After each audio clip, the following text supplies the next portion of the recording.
Deep up in my feelings. Here I go again. We just keep on repeating. Here we go again. I'm so tired, so fed up of you messing with my buzz. You shut down, had enough. I'm just looking for that rush. I'm so tired, so fed up of you messing with my buzz. Locking eyes, we just touch. Feel our bodies drifting up. I don't know how to be around you. I'm just trying to lose myself. I know that I just can't trust you, but you know me like no one else.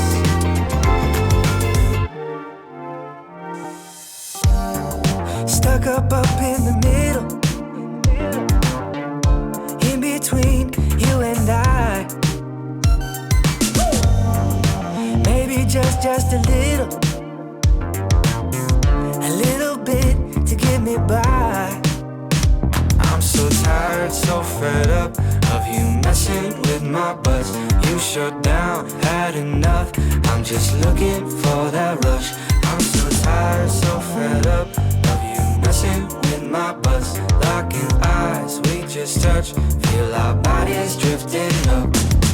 I don't know how to be around you. I'm just trying to lose myself.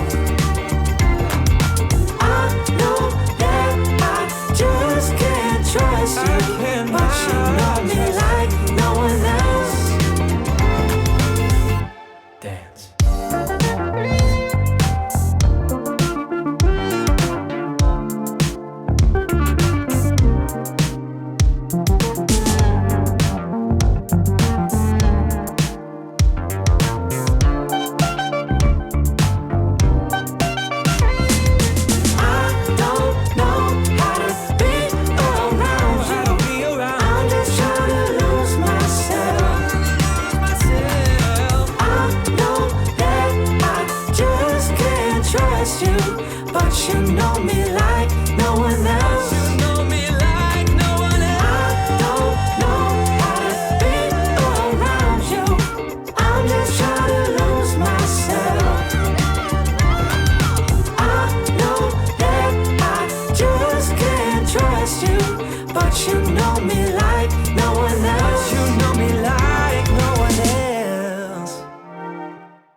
Hello and welcome to the DAF Gaming League Summer Finals here for Smash Brothers. My name is Albert Halorn Haley III, joined here and yet again casting with my good friend Colin Seymour Moore. Colin, how you doing today, man?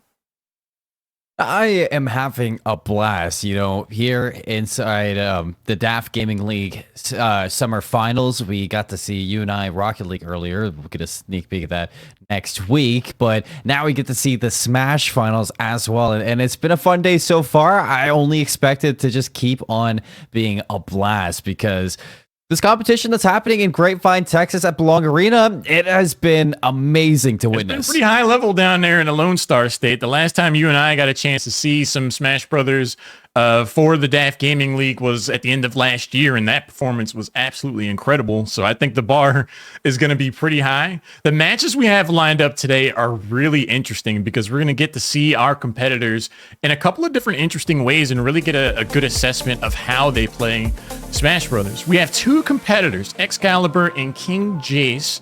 They will be competing in what effectively amounts to a best of 3 of best of 5s. So in terms of getting a good understanding of each other's matchups and how they play the game, you are going to see some very in-depth adaptation over the course of the bracket. Oh, it's going to be fun. We got Airman First Class Nicholas Fanticane coming from Asia Pacific playing Mr. Game & Watch. That's going to be Excalibur. And on the opposite end, you're looking at Airman Jason King from North America, the second place in North America as well, coming out and playing Pokemon Trainer. That's going to be King Jace to be looking at. I like what he did there, King Jace, Jason King, little play on his name right there. It's nice to see. I like it. So before we jump into that bracket, however, we're going to get an opportunity to see these players in a different capacity. We have a couple of guests from the Rocket League teams. They'll be joining Excalibur and King Jace for a doubles best of 5 in an exhibition. So one player from the Hartford Yard Goats will be joining Excalibur, and then one member from the Hartford Yard Goats will be joining King Jace on the other side. So teammates in Rocket League will be going up against each other. They're getting their controllers and everything set up now. I'm curious to see because, we've seen, time and time again, Hartford Yard Goats are some of the best Rocket League players in the DAF Gaming League. Getting to see them in a different context is going to be pretty interesting. Are they going to be as, powerful in Rocket or in Smash as they are in Rocket League? As you all know, if you paid attention to ForceCon, these are your spring DAF Gaming League final champions. So looking to see if they can keep championship form in a separate game as well. It's going to be Ethan playing alongside Excalibur and Tut playing alongside King Jace. Ethan and Tut, as Lauren referenced to, are going to be playing on the Hartford Yard Goats here in the DAF Gaming League Summer Finals Rocket League tournament. That's going to be fun to watch out for, as you all will catch the pictures of that next week inside of when it's presented. And you're wondering how they're going to kind of match up against each other, or how they're going to play in a separate game, Lauren. I'm wondering, who are they going to pair with, Excalibur and King Jace? Because, we know Excalibur is going to be playing Mr. Game & Watch. King Jace is going to be bringing out Pokemon Trainer. I wonder what the Rocket League players are going to be bringing out. If they don't have extensive knowledge in Smash Brothers, we're going to see, I guess we're getting our answer. It's a couple of Kirby's. I love it. I remember when there was a little bit of a tease that everybody thought that they were going to bring the Rocket League Octane in Smash Ultimate as one of the DLC characters. I thought that would have been the most absurd thing ever. No, we already have one player jumping off the side, the blue Kirby, putting the green team ahead here for the moment. Right now you see Game & Watch get a couple of hits on the down air. One thing to keep in mind is that friendly fire is a thing in doubles for Smash Ultimate, so you kind of need to be mindful. Oh, you really do, especially when you're rocking around with a Charizard as well. If you're King Jace, you want to be fully aware where your teammate is at all times, because it's not going to be easy. And you can see that. Look at that side B right there. And King already taking a stock off of Excalibur. Although when you're looking at the advantage, you're definitely giving it to King Jace because they have not dropped a stock yet. Excalibur and King trading blows there off the stage for the moment. Excalibur will be able to pick up that first stock. And And a clean up smash. We're cleaning house out here. Excalibur's putting in some work on the green team. Oh, it is. And it pretty much evens up Excalibur at that. You're just looking at Excalibur's Kirby to, you know, hold off on the percentage right now, sitting at 84 on last stock as well as, you know, before you know it, Excalibur might be solo doling this 1v2. You spoke into existence. King Jace is going to be able to eliminate the blue Kirby player, leaving it just up to Excalibur with 2 stocks. 4 stocks on the side of their opponent. Gets the berry. Get a hold of yourself, Pokemon Trainer says. It's going to be a little late, though. Final stock here for King Jace. Excalibur, you know, it's not entirely impossible at this point. Oh, it's not. I mean, Mr. Game & Watch is definitely super nimble, and he's a good matchup versus Pokemon Trainer. So if he can just maneuver around this Kirby, you know, try to, you know, keep space, hold center of the stage against this Ivysaur, this is definitely going to be tough for the duo to take on. Excalibur can't do it, sitting at 113%. Already brought King to 1 stock. So if he can wipe King off the board and, you know, play one-on-one versus the Kirby, that's going to be a fun watch. Jace just got the down air and a half to start off this best of 5. 143 on the side of Kirby. Now, the teams do share stocks, so we could potentially see an instance. Well, never mind. Kirby's down to their final stock, so 80% for King Jace. Brand new stock here for Kirby, only 32 for Excalibur. If he plays his cards right, Excalibur could get some consistent damage in on King Jace and then be able to close things out potentially against Kirby. If Excalibur can solo out this Charizard and start juggling King, it's going to be dangerous. Because you look at Kirby and how floaty Kirby is, it's definitely going to match Mr. Game & Watch when it comes down to those air fights. So really soloing out King right now, I'd say, is the key to Excalibur winning this 1v2. That flare blitz from King Jace earlier was a bit ambitious. If that got shielded and punished properly, that could have been their final stock. Instead, oh! You see how innocent that Kirby is standing there? They know they're wrong. The teamwork. That was wrong. The teamwork. Oh, what was that? A throw into the up air? Everything looks so casual, and then out of nowhere, Kirby just lands that kick, and King Jace was ready. The teamwork, the synergy. And you know, the communication was there too, because I was watching King. He did not move. He was waiting for that, and as soon as you're thrown into a Charizard, you might have to throw up some prayers, because that is not going to be easy. I wonder if they're going to stay on the Kirby's, though, as it looks like Excalibur is going to be getting a new teammate to play with, Wolf. I'm still impressed by the long con that was that Kirby. Just kind of like laying back, kind of chill throughout the game, get a couple hits here and there, and then out of nowhere just sets up the game-winning play. I see y'all out here. That Kirby was on 1 stock for probably half that game. Non-assuming. 2 stocks at least. Downright lethal by the end, but the switch is going to be over to Wolf, a really solid all-around character. Great kill power on a large majority of his moves. I think we're going to see some value out of this pick. Didn't see too much value on the Kirby. Oh, so Wolf flashed the wrong way. He's going to pick up stock number 1. King Jace Team King Jace pulling the head off of that. The flare blitz is going to catch both Excalibur and his teammate. 2 for 1 right there, standing on top of each other too. Wolf dangerously close to Excalibur as well as that, and looks like King wants to play him off the board as well. That's a nice toss to the other side. Directional input is going to cost Wolf the 2nd stock, and it's a 2 for 1 again for King. Yeah, when you go into the free fall off of the Wolf Flash, you got to make sure you're close enough to that ledge. Otherwise, you're going to be back on the platform with a brand new stock. Wolf already down to their last. Excalibur might have to put in some overtime work here by the end of game number 2. Maybe some good warm-up for that 1v1 against King later as well, but Wolf is going to be gone, and now it's all up to Excalibur. 42%. You look at King at 141. Kirby's going to lose the first stock, so reset back to 0, and if you can get King, you're definitely right back to even at that, even though it's going to be a 2v1.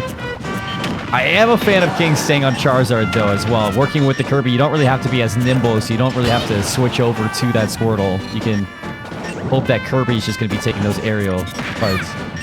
This is quite the hill to climb here for Excalibur. 2 stocks left on Kirby. King Jace still hasn't lost their first. They're going to go ahead and drop that now thanks to that down air. Still, quite the workload here.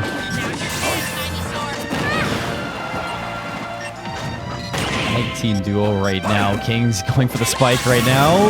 Excalibur is down to 1 stock. So the drop zone is going to be friendly to Mr. Game & Watch as soon as he burns his recovery. The thing that's really tough about this for Excalibur in particular is it's kind of hard to get a read on how Team King Jace is approaching things. And a lot of the times they're kind of like taking their turn. It's like you'll see King Jace come up and try to fight, and then he'll back off, and then the Kirby kind of comes up. Then every now and again they both attack, so it's really forcing Excalibur to just keep their head on a swivel and get a read in how they want to approach him, because otherwise it's going to get hit in the back a lot. And it really denies one of the biggest attributes of Mr. Game & Watch's is, juggling. As soon as they're like ping-ponging back and forth, Mr. Game & Watch doesn't really have a chance to juggle one of them at a time, because as soon as he does, the other one comes in to rescue. Down smash, look for the barrier that just misses for Excalibur. The bomb off the forward air gets canceled out. King Jace knocked away. Solid smash attack here puts Kirby down to their last stock. I'm getting deja vu. We've been here before. I've seen this before in some sort of way, and it ends the exact same way. Huge up air there from Charizard. King Jace, Team King Jace going up 2 games to none in this doubles exhibition. The Wolf pick, I think a change of scenery, so to speak, in terms of character selection was warranted coming off of game 1. One of Wolf's biggest drawbacks is his recovery. So a newer player definitely could struggle. We're seeing a switch over to Ness. Looks like that's what they're locking in. Third time's the charm. A lot of people say. Maybe not Kirby, maybe not Wolf, maybe Ness is the pick right here for Excalibur's duo. I think that's like the missing piece right now. If Excalibur, can get a little bit more out of Ethan in this Ness pick, he could actually sneak away a game, because Excalibur's been putting in the work. It's possible. I think the key for Ethan on the Ness is just fight from the center of the stage. Ness's recovery is pretty challenging. Yeah. Because you have to be able to aim the PK Thunder around to like rocket yourself up back to the ledge. So anytime we see Ness go off stage, it's going to be pretty tough for them to get back on. But early first stock. Excalibur doing decent damage to both King Jace and the Green Kirby. Good forward air there. Getting some damage in. On a stage too, Kirby getting a little tag team between the Ness and Mr. Game & Watch. I like this from Excalibur, just keeping Ethan in the center stage, poking in and out when he can. You know that you get around that, and an early stock out of Ethan has been countered out by 2 stocks. What a reversal. King Jace had to feel very confident in their ability to edge guard Excalibur there, but Uno reverse card comes out in oops. This is the first. I think this is the earliest we've seen King Jace on their second stock. Excalibur just loses their first.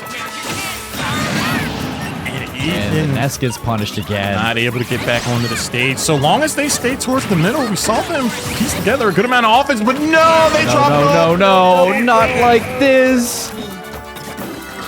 Not like this, Lauren. And we're right back to where we were in the last 2 games, in the exact same position. Excalibur versus Tut and King.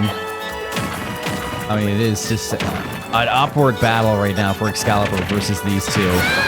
On match point, might I add, for this dual exhibition tournament. Right now, if I have to say anything, this is really good practice for Excalibur. It's like I'm hanging, pretty well here against Jace now with a Kirby. If I just have to fight him alone, probably be all right. Let's see here. 140 on the second stock for Kirby. Clean up smash will spell the end of that. Excalibur kind of sharking to that end. Back air, final hit of that, knocks King Jace into the sky, forces out the Charizard selection. Fire type employed while King Jace is getting back on. Excalibur will pick up that second stock off of Kirby. This is the best we've seen Excalibur so far in this 2v1. And it might be, you know, not the best situation to be in, but I'm loving the way that he's ping-ponging between the two. You know, you talk about how Team King Jace are picking their battles versus Excalibur. Well, I think he's really gotten warmed up to this 2v1, and he's starting to pick his own battles. Starting to find their pace here at the final game. Is it too little, too late? We'll have to see. 20% on Excalibur's final stock, 52 and rising on the Kirby. It really comes down to the game plan. I think with King Jace being this high in percentage, the moment you knock him off the stage, you just give everything you have to take it out to Kirby. Anytime they're separated, just try to get that teammate off the board. Right now, we do see King Jace down to their final stock, takes the down air, makes the recovery a little interesting. No spike there from King Jace. And there it is. Well, 1v1. 52% to 16%. So this, you might as well just say this is even between the two with how Mr. Game & Watch plays against King. I mean, this is a good chance to take a game off of Team King Jace and keep Team Excalibur alive at that. Opts in for the swap to Squirtle. I'm loving this play. You know, early percentage versus Mr. Game & Watch is going to be good for Squirtle. Excalibur looking at the closest match so far in his best of 5. Right now, 38%. King Jace feels more than comfortable staying on the combo character of the bunch. And they charged up forward smash. You saw it coming a mile out. And it lands, closes out this best of 5. You knew it was coming. I mean, that's exactly what you could ask for from King Jace in that 1v1. Avoid the Ivysaur, avoid the Charizard, play against the Squirtle. Don't allow Excalibur to start juggling you. Don't allow him to start getting some combos off. And the Squirtle just maintains the advantage in that whole 1v1. But, I mean, hats off to Excalibur because, I mean, he fought. He fought for that, Lauren. It was a battle. It was a battle for sure. Recovery was definitely a struggle for that team. Overall, Excalibur definitely held their own going into the back end of each of those games. One of the things, there are a couple of things I thought were really interesting for King Jace. Out of all the characters in Smash Ultimate, I feel like the Pokemon Trainer character, you can have 2 players play that same character and look fundamentally different in how they approach the game. Oh, yeah. And one of the things I thought was really cool for King Jace, that forward smash at the end on Squirtle. Normally when you see a Squirtle at the competitive level, you're expecting a lot of grabs, a lot of combo game scenarios where he's looking for up air chains to finish out with up special or something like that. You rarely ever see the forward smash at all. And you definitely don't see it charged up to the degree that it was there. So I'm not at all surprised that Excalibur was kind of caught off guard coming back onto the stage, because it's like you could easily forget what that move looks like with how rarely you see it. So I think that bodes really well for King Jace. I'm looking forward to seeing some very unorthodox Pokemon Trainer play as a result. And we're going to jump into that bracket after a short break. It's going to be King Jace taking on Excalibur in a best of 3 of best of 5s. Don't go anywhere.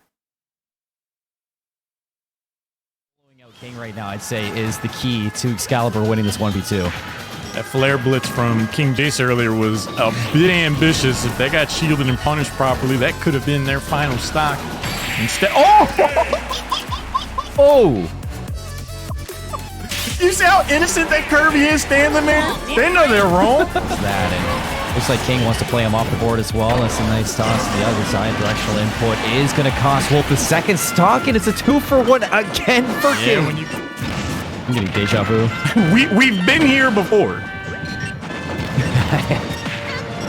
I've seen this before in some sort of way, and it ends the exact same way. Tag team between the Ness and Mr. Game & Watch. I like this from Excalibur, just keeping Ethan in the center stage, poking in and out when he can. You know that you get around that, and This is the first. I think this is the earliest we've seen King Jace on their second stock. Excalibur just loses their first.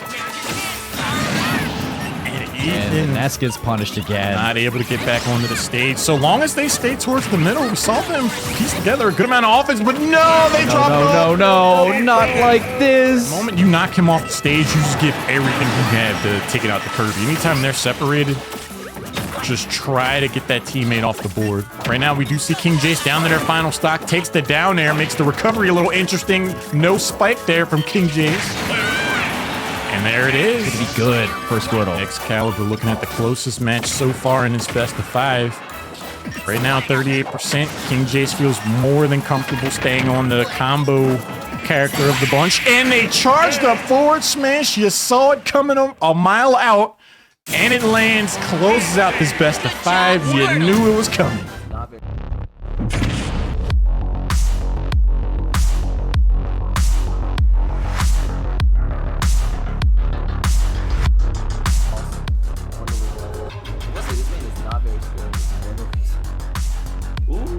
Oh!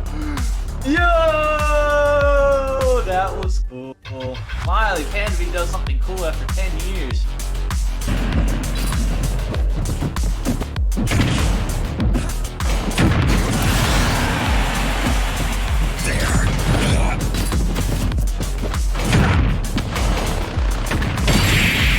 Game!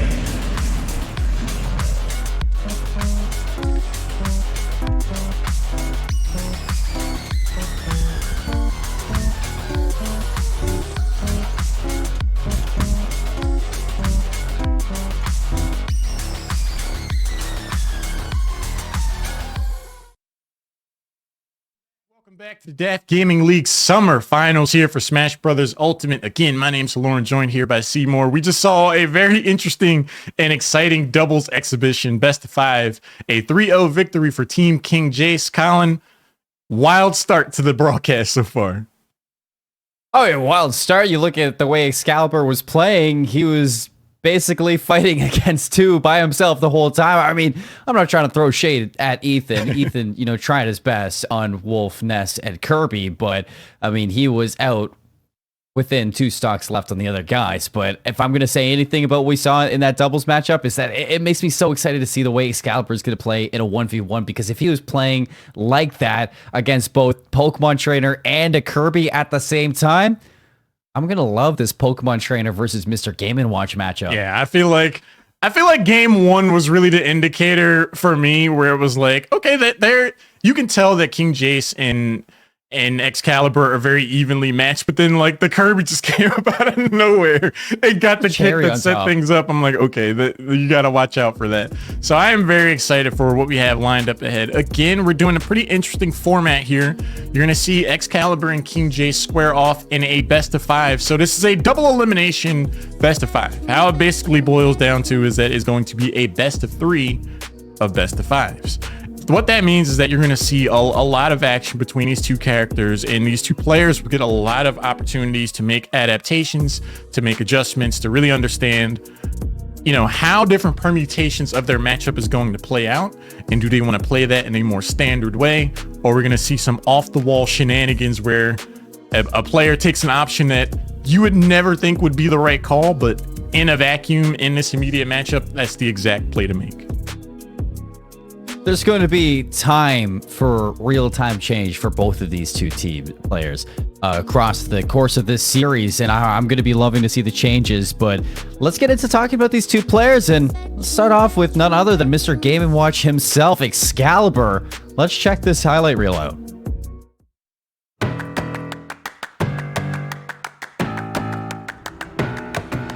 My name is Nicholas Panicone, A1C, gamer tag is Excalibur.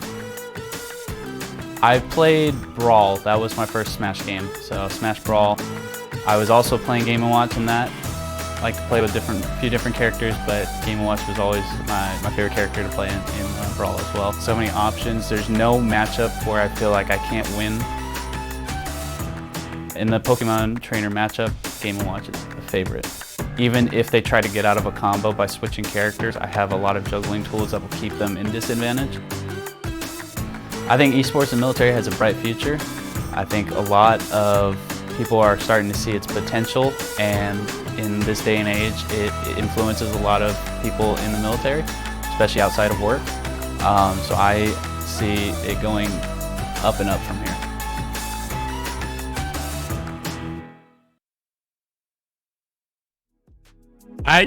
After listening to that video, I have to say, Airman First Class, I agree. I agree that both Game & Watch on paper has a lot of advantages in this matchup, and I also feel like, embracing the DAF Gaming League, growing the esports scene here for the military is definitely the future. And thank you for your pioneering efforts and leading the way. I'm really excited to see what he has to bring to the table here in this upcoming series.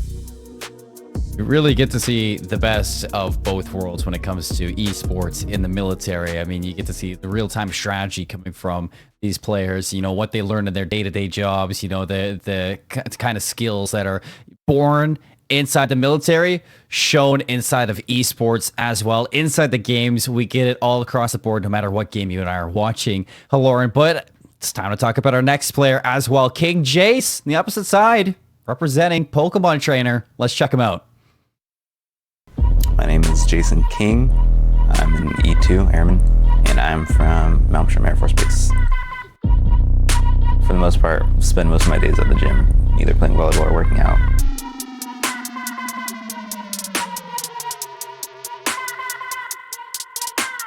I come from a family of 5 brothers and then 2 sisters. The benefit of having so many brothers is we're all competitive, and we all love Smash Bros. We would just play all night, every night, playing each other. It was a lot of fun. It's kind of how much you put into it. Very intense, very competitive.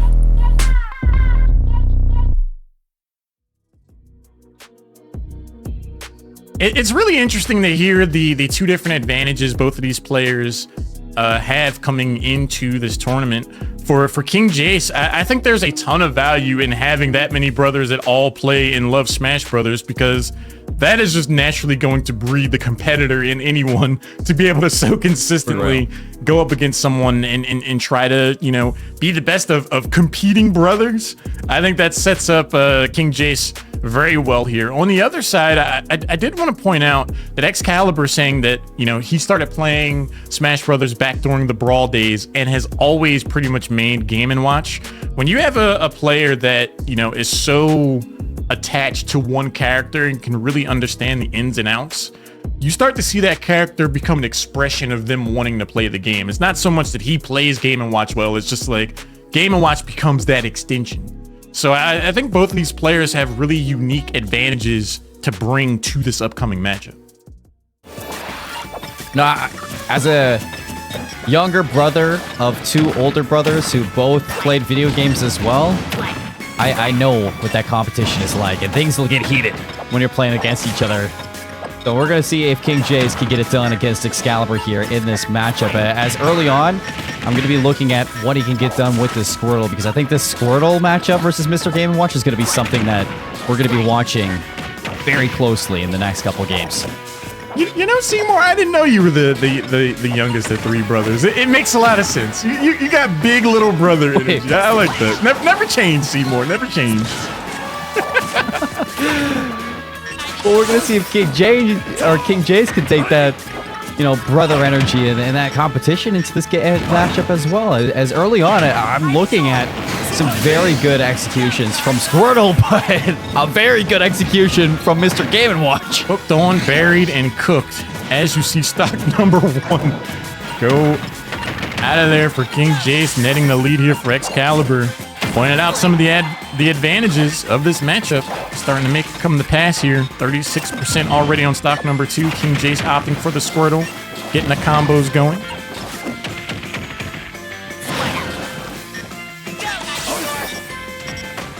Forward throw. And swap to Ivysaur in time, as you do see.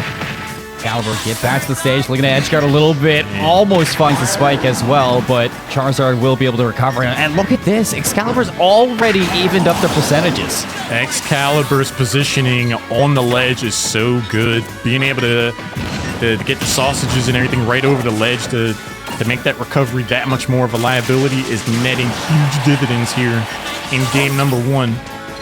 King Jace switching over to the Ivy Sword. Not going to go for the 2-frame on the down air, but will find a hit to pick up stock number 1.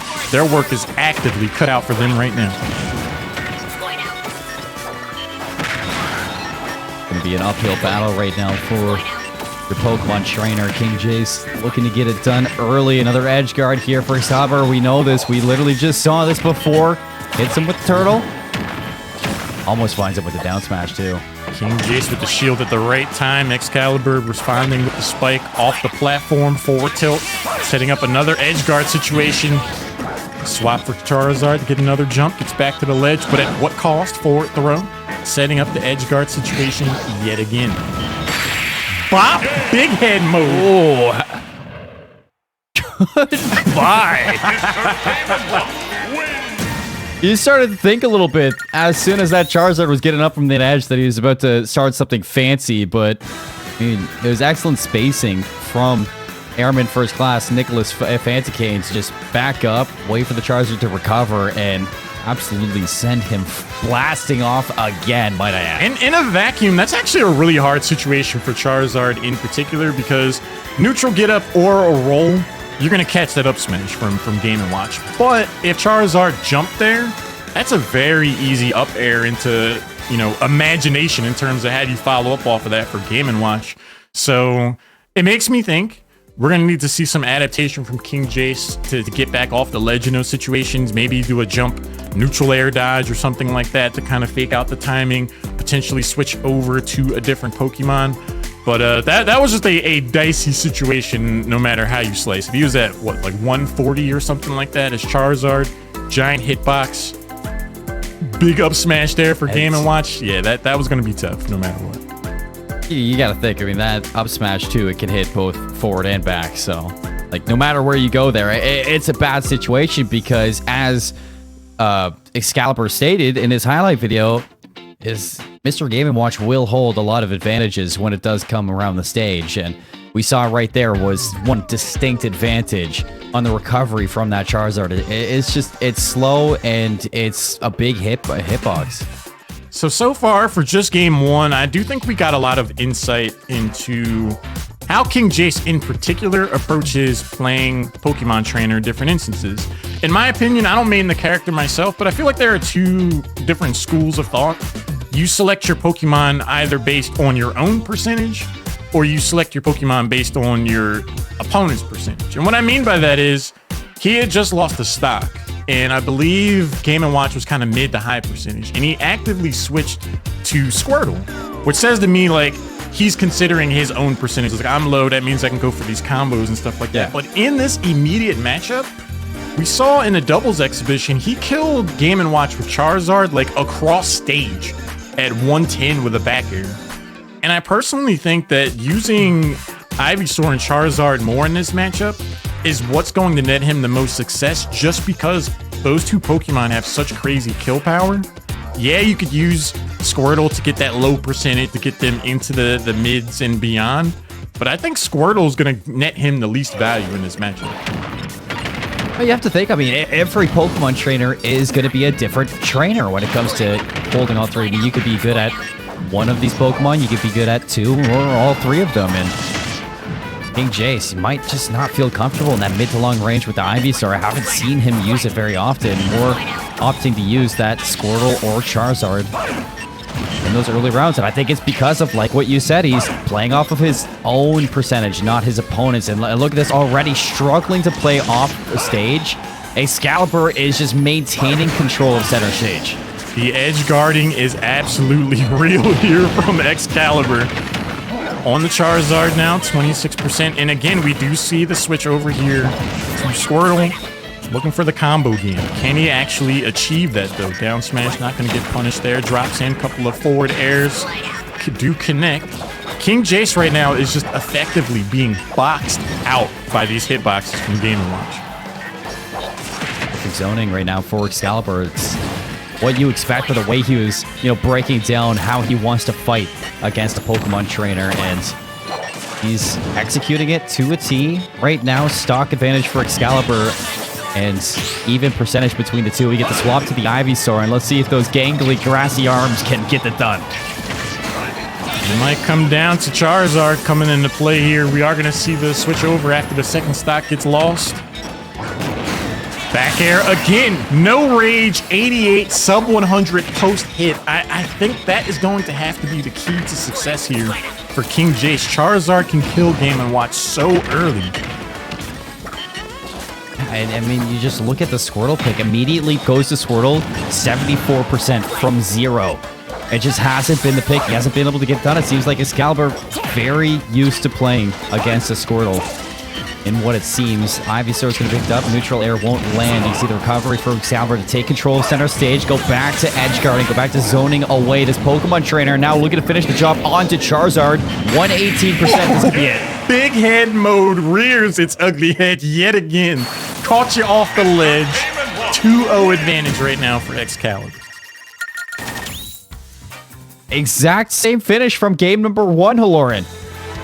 It was just immediately as soon as you saw that Charizard get picked, has to recover to the stage on high percentage, gets up, and it's the up air from Mr. Game & Watch to finish the job. It's just the recipe to success right now for Excalibur. The more I look at this matchup, and again, considering the format that we're looking at here, you're going to see this matchup quite a bit. So it lends itself to some more deep analysis. And the more I see this matchup play out, the more I feel like Squirtle is just not the play. My main reasoning now is 2 of Game & Watch's biggest poke options are his forward air, the bomb that he drops, and his neutral air.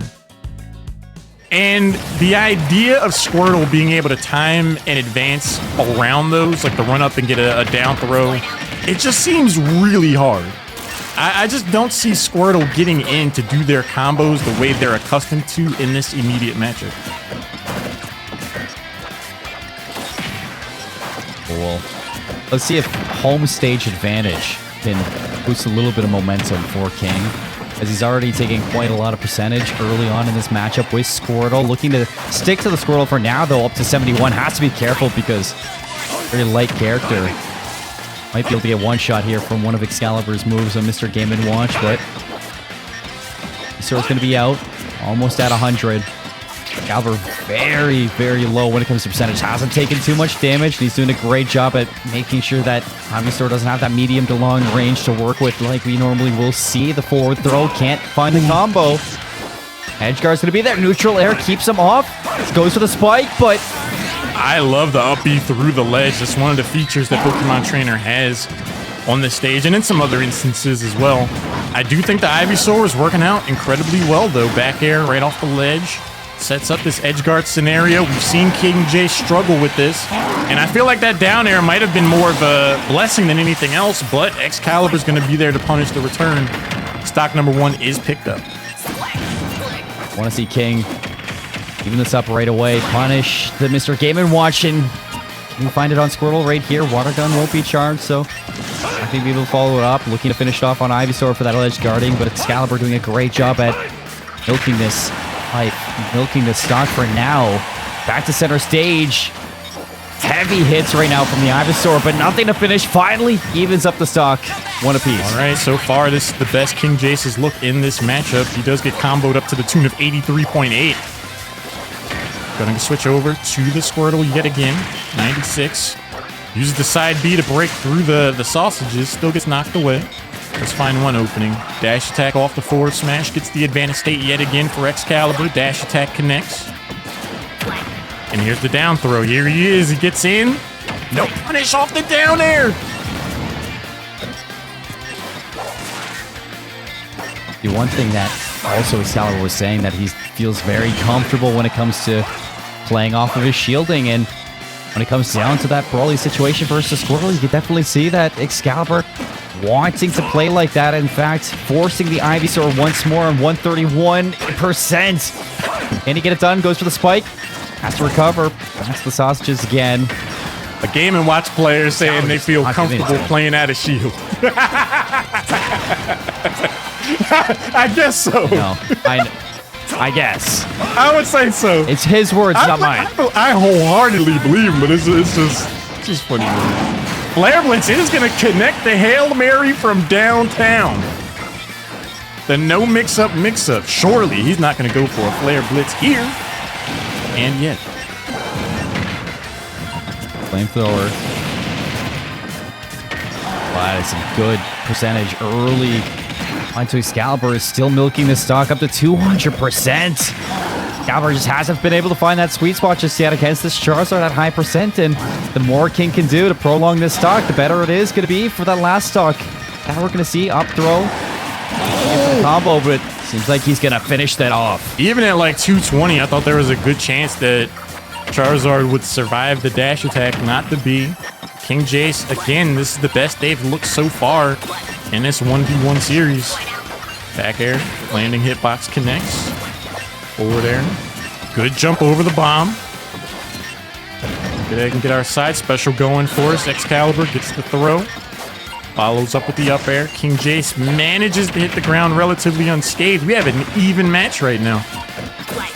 We do. I want to see that switch to Ivysaur soon, though. As soon as Excalibur starts to get a little bit of combo down against the Squirtle, it's going to be punishing. So I wonder how long King's going to stay here. Finally, we see the switch right to the Ivysaur. Already pays off. This could be it. King Jace might find his first game. This is spooky territory for Excalibur right now. The kill power for Charizard is insane. We saw him kill at 80. So what do you think he's going to do at 111? Oh. Switch over to Squirtle. Hangs on to the Pokemon. Still. Directional air dodge. Punished by the dash attack. Now we see the switch over and the bomb. It's going to be enough. You see the fist pump there from Excalibur. Locks in the first series.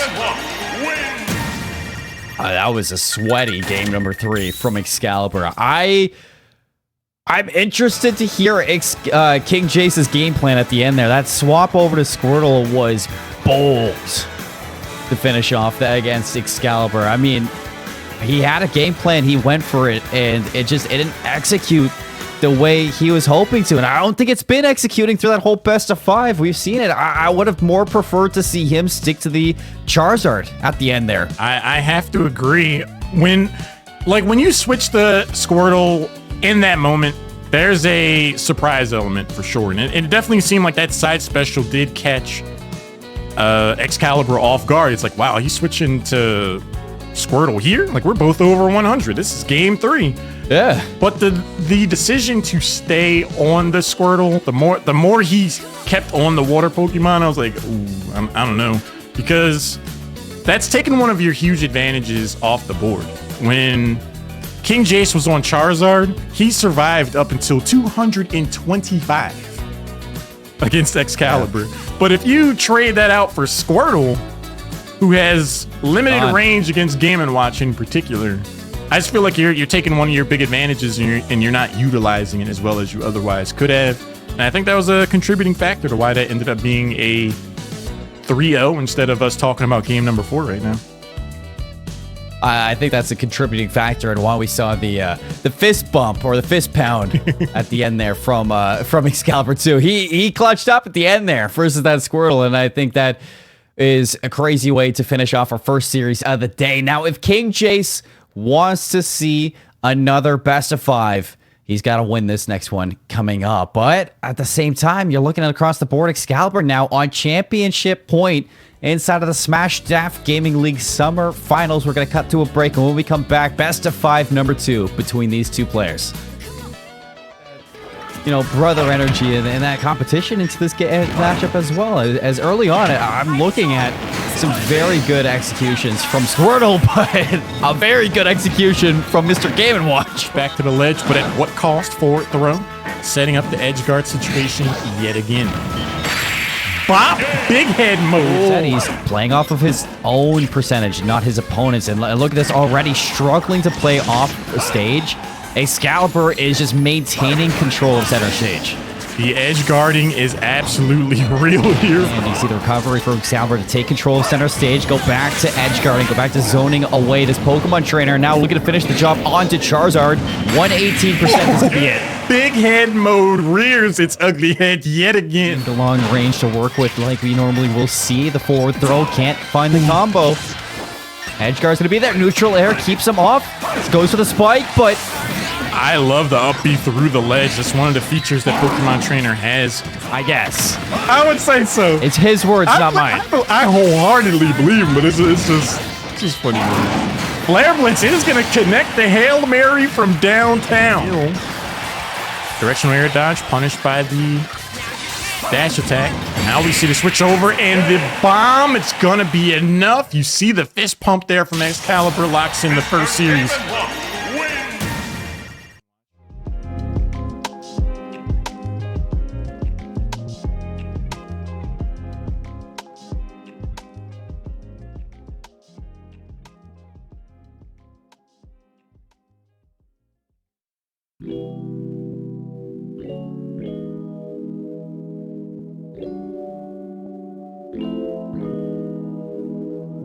Let's just take a ride along the bay. We don't need to work, we can sit around and play. I've been waiting for so long to get away. Baby, don't hold back, all you gotta do is say, what would you like to be satisfied with me? I've been counting moments, catching signs from above. All I wanna do is satisfy you. Baby, all you want is to be satisfied with me. Baby, drinking champagne on the beach of Malibu, cruising down the boulevard, kissing in the backseat of the car, making love under the stars. What would you like to be satisfied with me? I've been counting moments of love. I've been catching signs from above.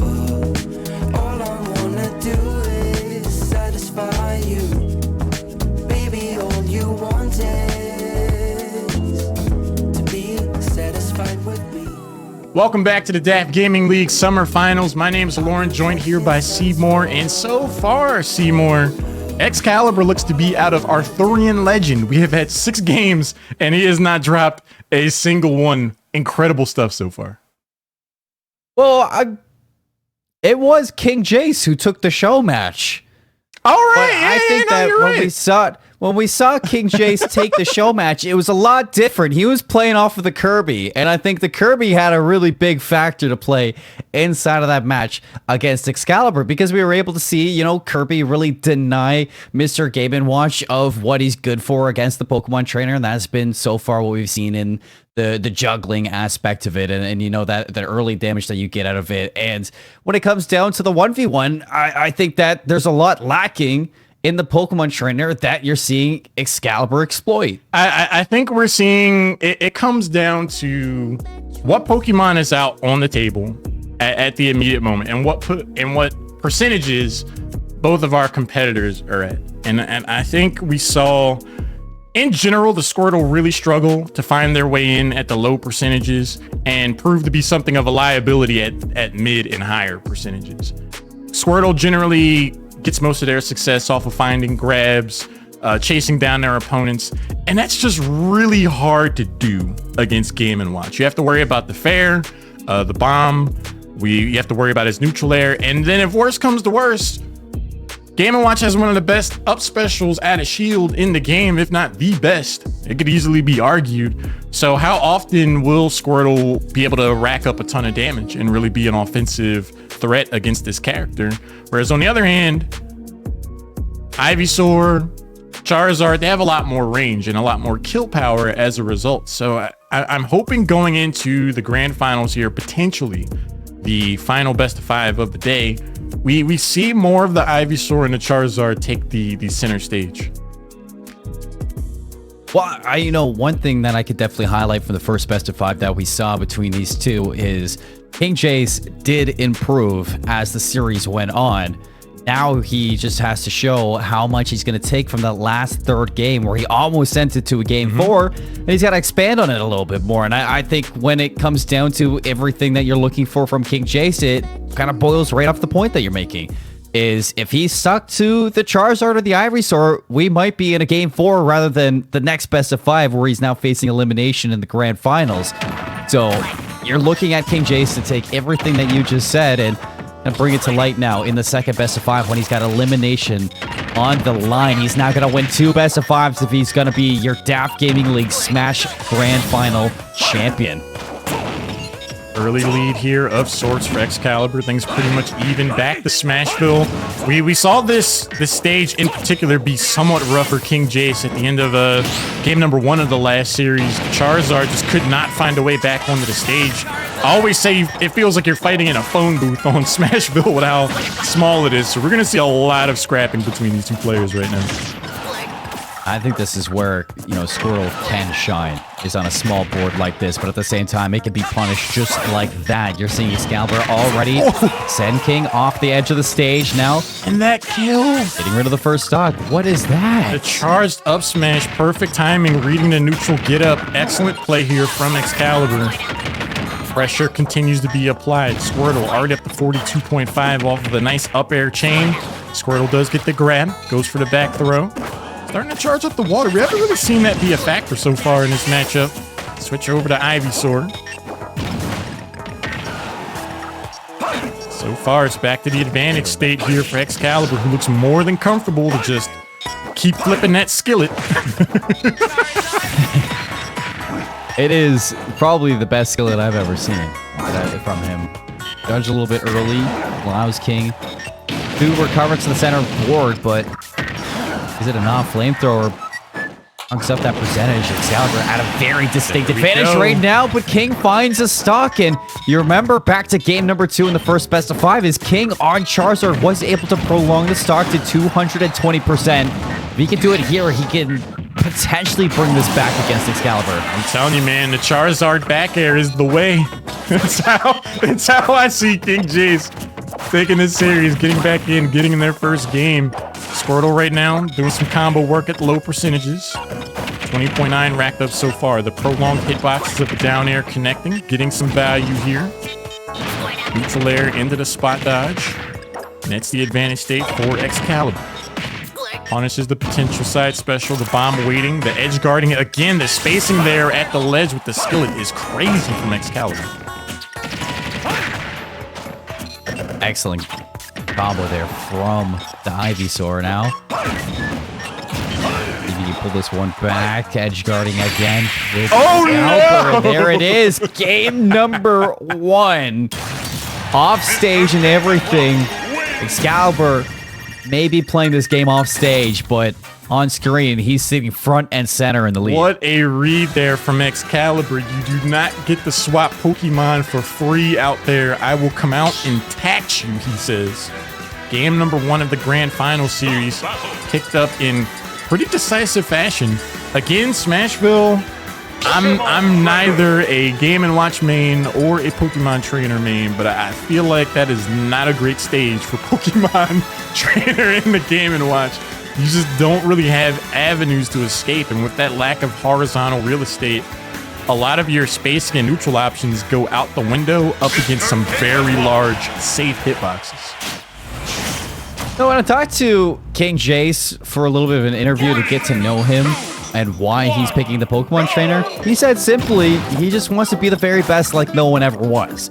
And I gotta respect that, to an extent, but against Excalibur right now in Mr. Game & Watch, it's not paying out one bit inside of this. I wonder if we're going to see maybe a swap or if he's going to stick to the Pokemon Trainer for the rest of this. And it seems like he wants to stick with the Pokemon Trainer, but in future games, it might be into consideration to switch things up. A 0 to death to start off game number 2 again. Squirtle just getting outranged in that small weight, proving to be such a liability in this matchup. And a huge spike. Oh!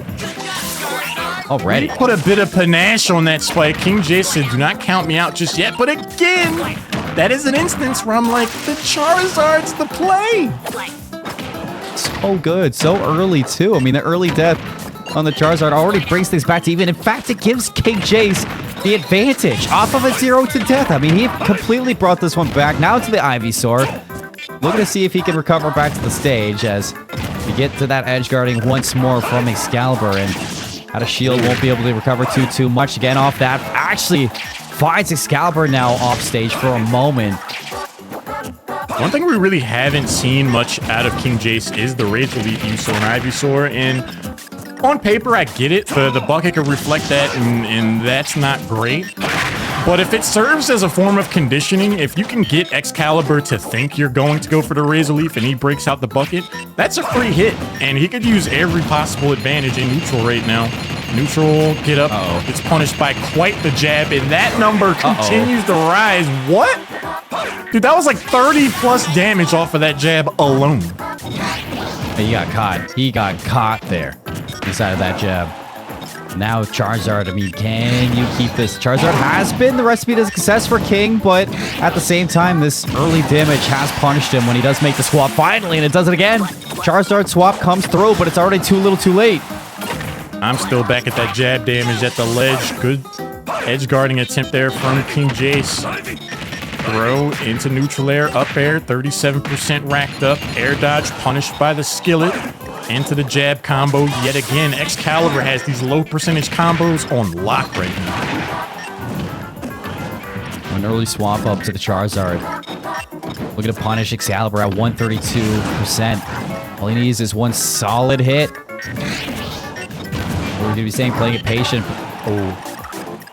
He's not getting a single hit off inside this Charizard pick. Finally going to find it in the dash attack. There he goes out and takes the stock. I'm liking the aggressive play off stage from King Jace again with the Charizard. At 115, we're keeping the Squirtle out. He gets buried. That is it. And that is it. Excalibur is looking like a well-oiled machine. He did not like getting comboed by that Kirby earlier. No, he didn't. He said, bring things back, all right? You know what? You might take the show match, but I'll see you on the one-on-one stage. See me without the Kirby. And it's been flawless so far for Excalibur. That's 5-0 since we swapped to the finals. And nothing in my mind changes that we're going to be seeing Excalibur walk out on top in this. One game away from being your champion here in the DAF Gaming League. And if King Jace wants to take this down, you got to see him switch up to that Charizard, and the Ivysaur has to be flawless from here on out. Last opportunity here for King Jace. Excalibur one game away from the 6-0 sweep here of the finals. Down air, and it's the grab. There's the combo game Squirtle is so known for. 52 damage. You've done your job, Squirtle. Take a rest. Ivysaur can take it from you. There into the whip as well. This is a good early game from King Jace on the Ivysaur, and actually keeping away from the damage off stage. Hops up into the neutral air. Keeps Excalibur down. Can he find the spike? Almost taking the first stock. In fact, he's gonna find it. Off stage is where King Jace thrives. Perfect play there on the Ivysaur. Gets the down air. Takes the stock at a relatively early percentage. At 94, switches back to the Squirtle. Again, the philosophy is, if my opponent is low percentage, I'm going to go to Squirtle and get this combo. I'm not sure how great that's working out. Gets the Flare Blitz. Back on stage. Gets around the up smash. There's the throw. Excalibur. Only 30% damage. Potentially stop the bleeding here and even things up. Flamethrower. Good forward air. Aggro's out Excalibur for a moment. Back off stage. Like you said, King Jace thriving. The back air right onto Excalibur. And this is something we haven't seen yet at all in the grand finals. King Jace, 3 stocks to Excalibur's 1. Seymour, Excalibur was at like 68 when he took that forward smash. Again, the kill power is unreal for Charizard, especially against a light character like Game & Watch. Down air is going to connect, but at 170 or so, he definitely got the value he needed out of stock number 1. There's still a chance for Excalibur to turn this around. We've seen it I mean, back in the show match, even in the 2v1, he has the finesse. He's got the ice, and when he's found in these situations, I'm never going to count him out, especially 5-0 so far in the grand finals. He's got the confidence to make this one happen. Now looking to come back against this Ivysaur in hand. 95% to 64%, up to 79 will be King for now. Back to the edge guarding, and we're even. Trying to get back to the ledge. King Jace just wanted to live his life. Skillet and a down air have a thing or two to say about that. 106 on the final stock here for Excalibur. And again, Squirtle is the choice. And the more I see the water-type Pokemon, the more I'm just like, get out the Charizard, man. At the very least, get out Ivysaur. That's where you've been getting your stocks. Excalibur enjoys the opportunity to get the percentage, though. I'd be as confident on the Ivysaur and the Charizard as he is on the Squirtle, but I haven't seen that reflect. It's been the complete opposite when it does boil down to it. Inside of stats, hits him with neutral air. Trying to fight off stage once more will be the Ivysaur for King, but excellent recover from Excalibur to take center stage back. In fact, zones out King to the edge. Skillet's going to be there. Thought he was going to hit from the Judge. Goes for the up smash, but goes into the forward throw. Now looking for a juggle into the Charizard's out for King. This is it. This is it. This is for the grand finals, and King stays alive. Throws him straight into game 4. Here are my bands. When it comes down to it, Charizard comes through in the clutch, closes it out, and I'm telling you, man, Charizard is the way. I think I can see a little bit of sweat on King Jace's forehead after that because Excalibur, even when he's down 3 stocks to 1, he still finds a way to make it close. If there's no sweat, then when would there be? Final stock facing elimination. King Jace. Perhaps that's the wake-up call. That's the blueprint. I keep harping on it, Seymour, but the more I don't see Squirtle, the more I see success for King Jace. That's what I was trying to highlight in that last game is maybe King Jace thinks he's more comfortable with the Squirtle, but I haven't seen it. I've seen the complete opposite. I'm right there alongside you, Lauren. Bring out the Charizard. Bring out the Ivysaur, because Excalibur, he has struggled against both of those Pokemon. Now, the switch to this stage could be a pretty dicey prospect. I definitely see a world where Game & Watch gets full advantage out of these platforms to keep their up air chains going, to keep their pressure going. You lose neutral once and suddenly you've eaten 80 damage. That is a constant and consistent theme here for Game & Watch on this stage. If you're not just killed outright, like we almost just saw there. Almost smashes him into the distance. Done with the jab as well. Now King fighting off the edge. Nice. Hoist the bomb. Actually, in fact, recovers back to center stage. So impressed with the way that King Jace is playing in this game number 4. It's almost like a breath of fresh air. Ivysaur's got some back throw potential too. He was at 91.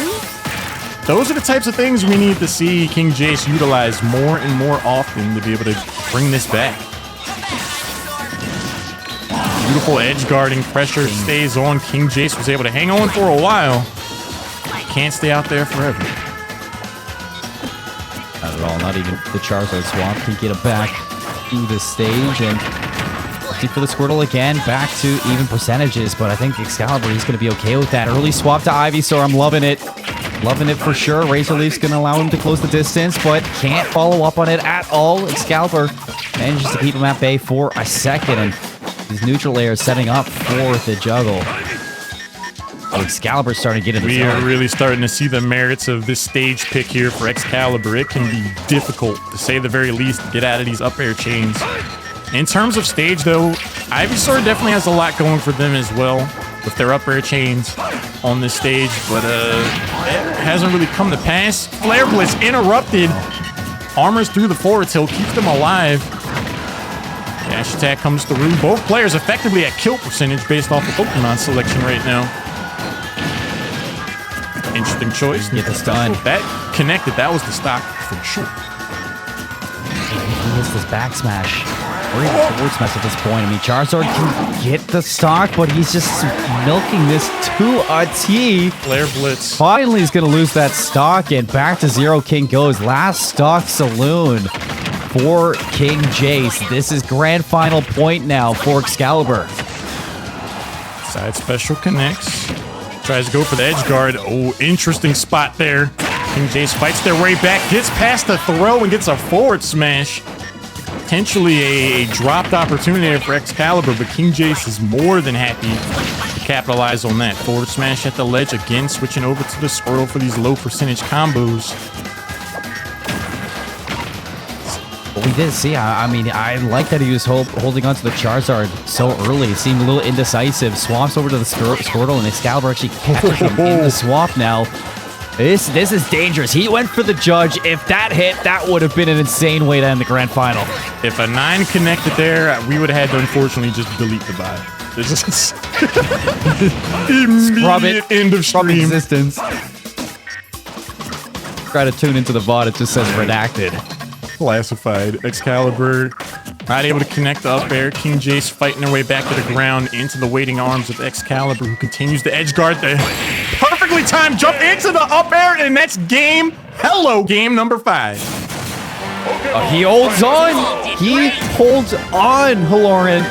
And he takes a page right out of your Ivysaur Charizard book that you've been writing, Haloran. I mean, we see it at the end of game number 4. The Ivysaur comes out, and it gets the job done against Mr. Game & Watch, and King Jace now potentially to reset the bracket, find the reverse sweep in the grand finals first best of 5, and have a chance at getting the title for himself.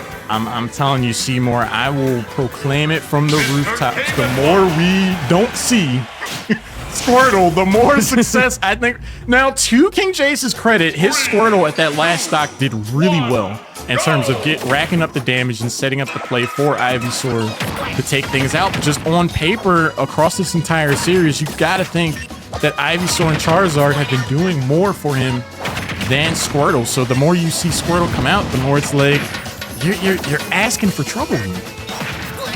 It's like one of those, we've seen it in one of like 5 times though not pay off, and it's the other 4 times that just doesn't pay off. He might be dead. For the Squirtle. It's scary. He is super dead. Oh, what do you do there? If you're a Squirtle, you saw his eyes were bulging from his head. He was just panicking at that point. It's always a surprise where you're like, that might kill, and then no, it absolutely kills. At 77%, Squirtle again, their lightweight, proving to net value for Excalibur. 57% already racked up, and Excalibur is playing. It feels like he's dialed up his speed quite a bit here going into game number 5. I saw the early Charizard pick to see if he can find a trade right off the bat. We're going to see Ivysaur for the recover. See that slow float for Excalibur on the way down. Managing to just delay for King to get this chance, but Excalibur, he has been nothing but flawless in his game number 5 so far. Might have 51%, but looking to take the second stock. Charizard, can he find the way back? No, he cannot.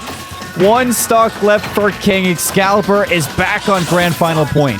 With a 2-stock lead, I spoke too soon. A charge forward smash at the ledge. King Jace gets value off of that yet again. 2 stocks to go. Switches over to Squirtle.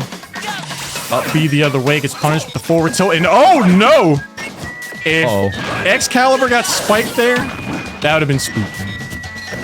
That would have been the stock in an even game. Instead, King Jace is going to have to do this the old-fashioned way.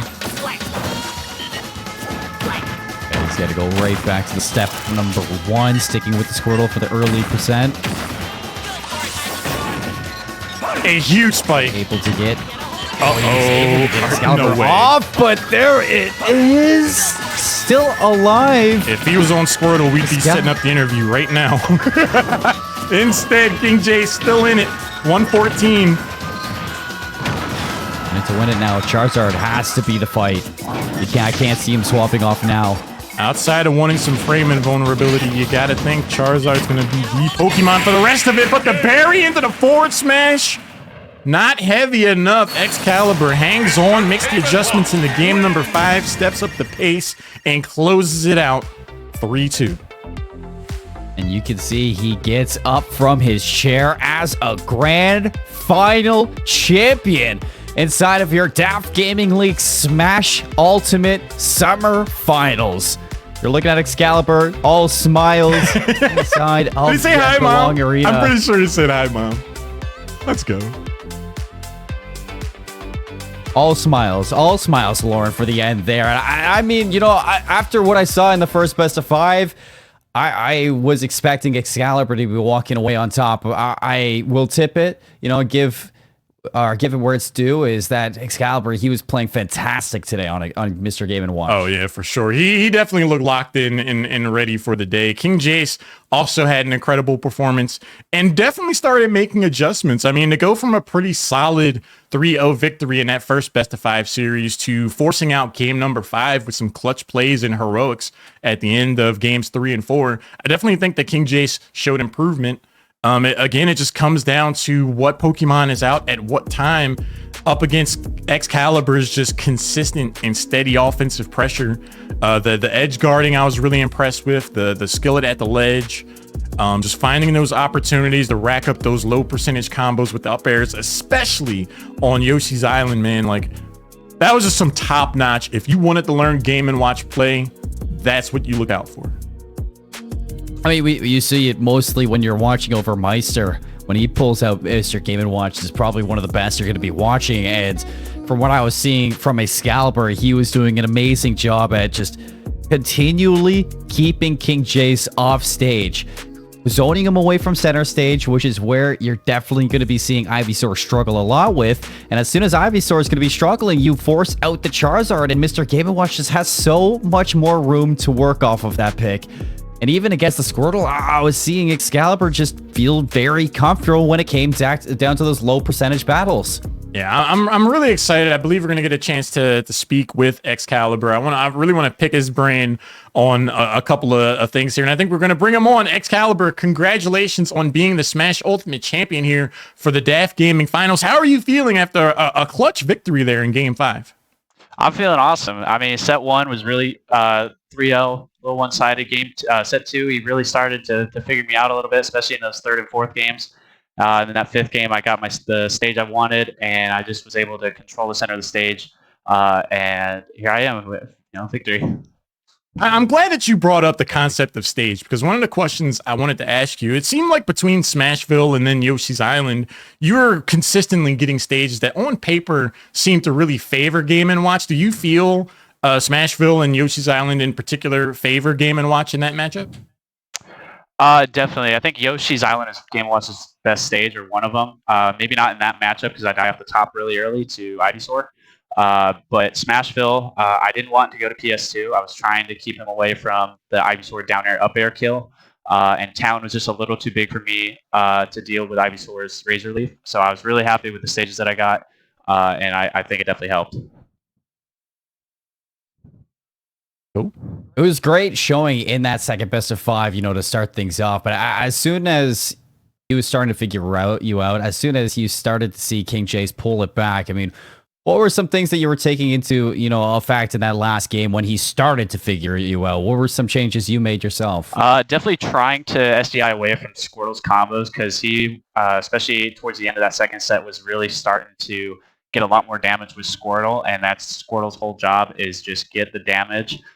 Get that. He's got really good frame data, so just get these grabs and rack up the damage. And on a character like Game & Watch, you want to get out of those because you're so light. So he started getting a lot better at those, and I just had to adapt and try to get away from it as much as possible. And I think that definitely helped out. Well, you sure did adapt, man. You're the champion now for the DAF Gaming League Summer Finals, and you get to hold that right on your shoulder, as something you accomplish here inside of Grapevine, Texas, at the Belong Arena. And now that's going to bring me to the next set of questions: is coming out to Texas, playing Smash for AFG, being able to do something like this. How does that feel? It's awesome. I mean, I'm stationed out in Japan, so just flying out here, getting the jersey, being in this arena and stuff, it's an awesome feeling. It just feels so like professional, and it was super exciting to be a part of it. And I'm even more excited that I ended up winning it. Yeah, and being stationed out in Japan, pardon me, Lauren, I just got one more question: has AFG helped you connect? Has it helped you get in touch with your base and everything around you? Absolutely, we have a great group of guys out in Misawa. Shout out to them. Always practicing, always working on matchups and stuff. It's a really tight knit group.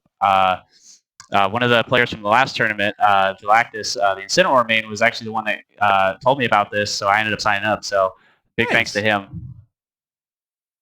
Yeah, big shout out to Galactus. Actually, said hi to him a little bit earlier, so if you're watching, what's going on, man? I got 2 questions for you, and then I want to ask you what kind of shout outs you have. So we had a pretty interesting and unique format in the finals for today, where you effectively had a best of 3 of best of 5s, and I was really excited to see how it played out because it offers a really unique opportunity to make adaptations in a very specific matchup, to learn how a specific player plays in a tournament setting. Do you find that this experience was different, or did it feel kind of like business as usual in terms of competition? I think it was business as usual. I mean, the stages were all the same. Nice set of variety with that. The best of 5 I really like because, as you can see in that second set, we were really starting to figure each other's habits out a little bit more and adapting to that. So that's a really important part of a set. So it was really cool to see us both adapt. Yeah, he definitely made it a lot closer to the second set. Definitely. So second question, you said that you've been playing Game & Watch since Brawl. What's your favorite iteration of Game & Watch? He's definitely the best he's ever been in this game. He's been a little bit weak. He was really bad in Melee. He was okay in Brawl. He's kind of bad in Smash 4. If you count Project M, he was really good in that for a while. But I love Ultimate's version of him. The animations, he's got really good moves to deal with basically any character. The frame data is ridiculous. So I love Game & Watch. Okay. And last but certainly not least, anyone you want to give a shout out to? I'm pretty sure you said hi, Mom, after the victory. I could have sworn Absolutely. I saw that. Hi, Mom. Shout out to my mom. Say hello to all my siblings back home, my grandma and grandpa. Definitely 35th MXS, Engine's Back Shop. How you guys doing? I'll be back soon. And then definitely the guys out in Misawa, as well as Black Hills Smash. Shout out to them, too. Airman First Class, has been an absolute pleasure. Again, congratulations on your victory, man. Enjoy the moment. Thank you guys so much. We have had a really impressive display of Smash Ultimate. Anytime we get to see high level play, especially here at DAF Gaming League, I'm always excited, and I'm really glad that Excalibur and King Jace both really had a chance and an opportunity to showcase what they're capable of. Man, we had some really great games today. I mean, when you're looking into what we are walking into today, Lauren, was it everything you were expecting in the Mr. Game & Watch and Pokemon Trainer matchup? I would say so. The wild card is always going to be in that matchup how the Pokemon Trainer approaches anything, because you have 3 separate characters and so many different ways to approach different situations. So that was always the question mark for me, and I really do like, particularly in that second set, the adaptation that we got to see. But again, at the end of it, Excalibur came through in the clutch, took game number 5 there in that second series, and has definitely earned that championship crown. And I'm looking forward to seeing him try to defend it in future seasons, man. Yeah, as am I. And it's been another exciting story here in Air Force Gaming. On stage here in Grapevine, Texas, at the Belong Arena, just another set of champions are crowned for another stage of the story in the history books of Air Force Gaming. I think that is going to round it out for us. Until next time, I've been Haloran. That is Seymour. Been our absolute pleasure. Hope to catch you at the next one. But until then, take it easy. Have a good day/evening. It could have been their final stock. Instead, oh! You see how innocent that Kirby is standing there? They know they're wrong. I'm getting deja vu. We've been here before. I've seen this before in some sort of way, and it ends the exact same way. On the combo character of the bunch, and they charged up forward smash. You saw it coming a mile out, and it lands, closes out this best of 5. You knew it was coming. It's back to the ledge, but at what cost? Forward throw, setting up the edge guard situation yet again. Bop, big head mode. And you see the recovery from Excalibur to take control of center stage, go back to edge guarding, go back to zoning away. This Pokemon trainer now looking to finish the job onto Charizard. 118%. This could be it. Big head mode rears its ugly head yet again. Directional air dodge punished by the dash attack. Now we see the switch over and the bomb. It's gonna be enough. You see the fist pump there from Excalibur, locks in the first series. Excellent combo there from the Ivysaur now. Maybe you pull this one back, edge guarding again. Oh no! There it is. Back to King Jace for a little bit of an interview to get to know him and why he's picking the Pokemon trainer. He said simply, he just wants to be the very best like no one ever was. It's a free hit, and he could use every possible advantage in neutral right now. Neutral, get up. It's punished by quite the jab, and that number continues to rise. What? The Charizard at 115. We're keeping the Squirtle out. He gets buried. That is it. And that is it. Ooh. Actually keeping away from the damage off stage. Hops up into the neutral air. Keeps Excalibur down. Can't find the spike. Almost taking the first stock. In fact, he's going to find it. This one happened. Now looking to come back against this Ivysaur in hand.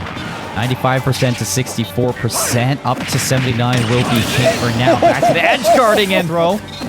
Now looking for a juggle into the Charizard's out for King. This is it. This is it. This is for the grand finals, and King stays alive. Throws him straight into game 4. Here are my bands. Making their way back to the ground into the waiting arms of Excalibur, who continues to edge guard the perfectly timed jump into the up air, and that's game. Hello, game number 5.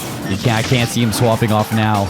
Outside of wanting some frame invulnerability, you gotta think Charizard's gonna be the Pokemon for the rest of it, but the berry into the forward smash, not heavy enough. Excalibur hangs on, makes the adjustments into game number 5, steps up the pace, and closes it out 3-2.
keep sinking into your blue,